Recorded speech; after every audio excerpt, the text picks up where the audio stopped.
All right, I'm testing out a tripod and a microphone. I'm at the apartment painting some stuff, so I figured this might be a good time to maybe try to talk about some things while I'm painting. There doesn't seem to be a lock on this to keep it from moving. I did not anticipate that. Huh. Have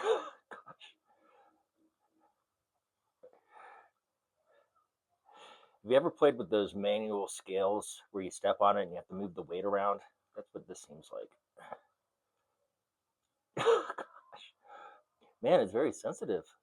Oh, we're gonna come on, work. Oh man, it is very sensitive.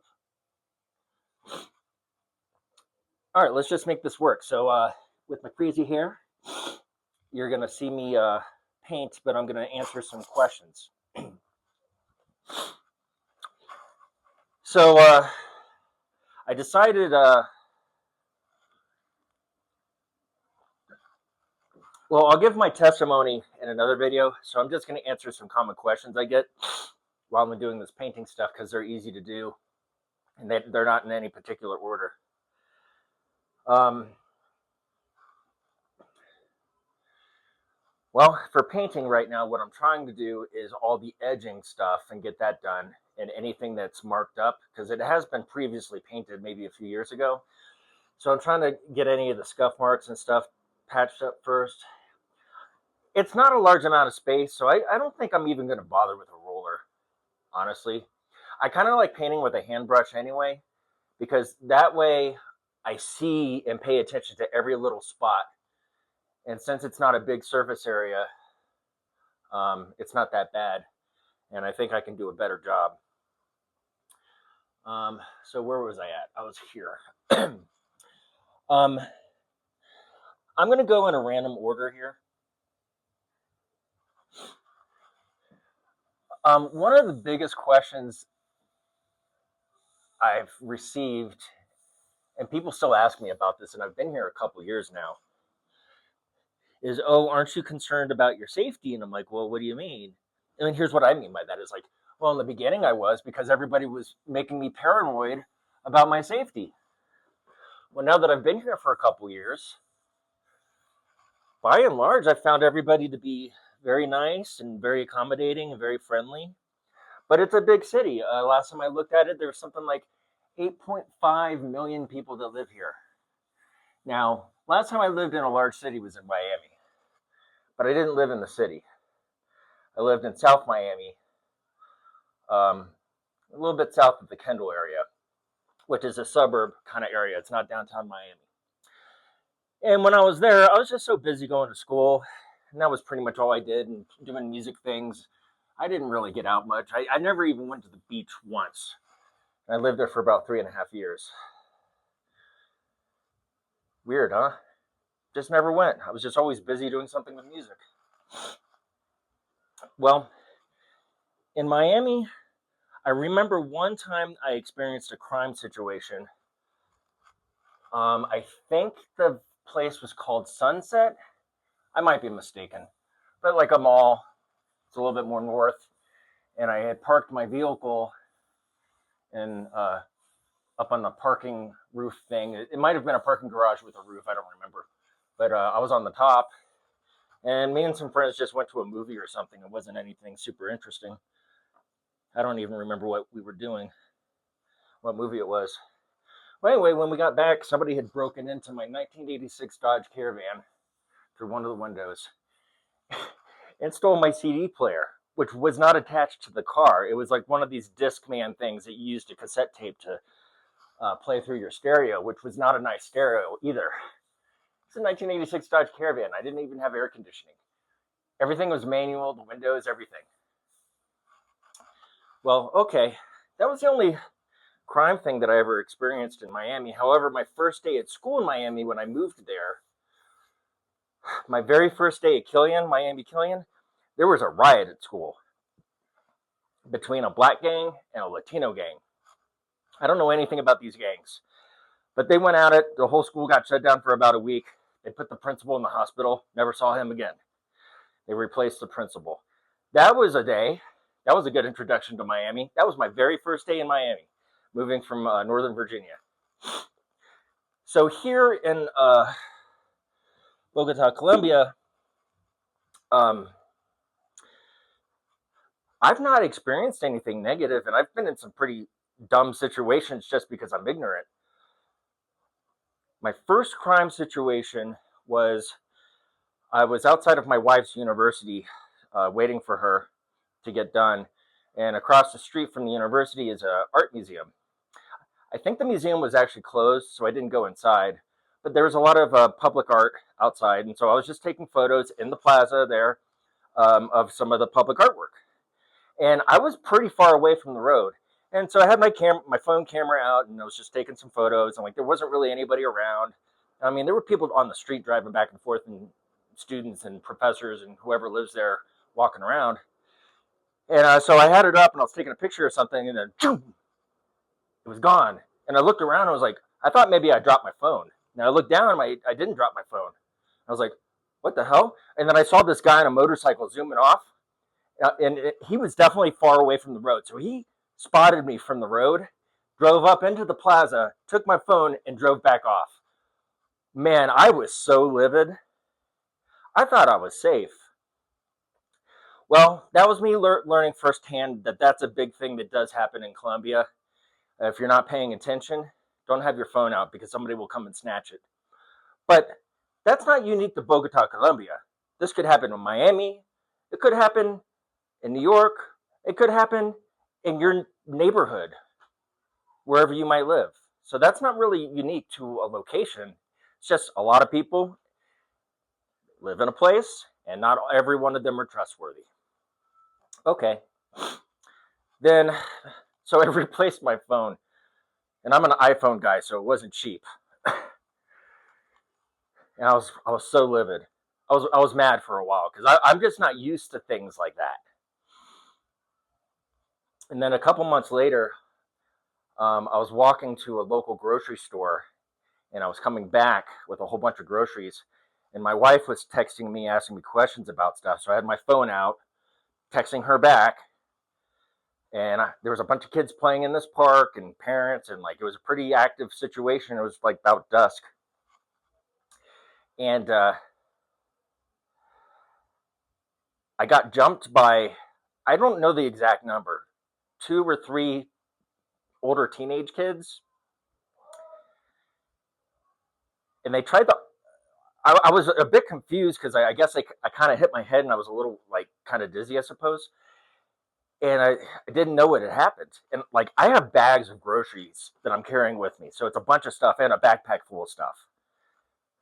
You walk everywhere here. You don't drive very much. You can drive, but it's not. I'll explain that in some other video. So I fell down. I think I hit my head on something, and like by and large, I was okay, but I was a little like out of it and not really sure what was going on. And these kids were talking to me, and they're speaking Spanish really quickly. I understand some Spanish, but not that fluent. And they were trying to offer me something to smoke. I don't know what it was, and something else. And I said, no, I don't. I'm fine. I don't want any of that. I thought maybe I had tripped, which is totally possible. I don't know. Maybe both happened. Maybe I tripped when they knocked into me. They were on bicycles. Well, through all of this, I started realizing that I was not in a safe situation. I thought at first that they were trying to help me stand up. No, that's not what they were doing. They were searching my pockets for my phone because I like to talk using my headphones. Well, they found my phone in one of my pockets, ran off with my iPhone, and just before they left, whatever guy was closest to me, I think I punched him in the leg or something because I was on the ground. And then I grabbed his bike as he was leaving, but he just left. And then in retrospect, thinking about it later, I don't know if they had any weapons or not. Weapons are not, they're outlawed here in Colombia. So that's different than the United States. And I'll explain that some other time and explain why I feel safer here than I feel in the United States.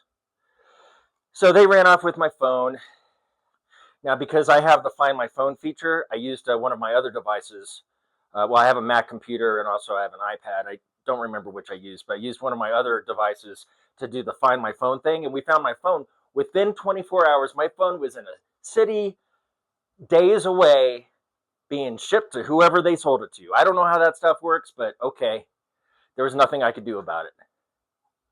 And however they do that stuff, I'm sure they know how to break into an iPhone. Well, fortunately, because of my Apple security settings, I was able to dump everything from that phone, like all the pictures and other data and things like that. So, not very concerned about that. But here's what I've learned. So, I've had 2 iPhones stolen within a matter of months. And after that, I was like, man, I really need to be a lot more careful here. So, what you do, don't put your phone here. Even if you put your phone here, they can still take it. So, if you put your phone here, put your hand in your pocket. But what a lot of people do is they put their phone here, but I don't feel comfortable doing that. So usually I just put it here, just keep my hand in my pocket. That's what I like to do.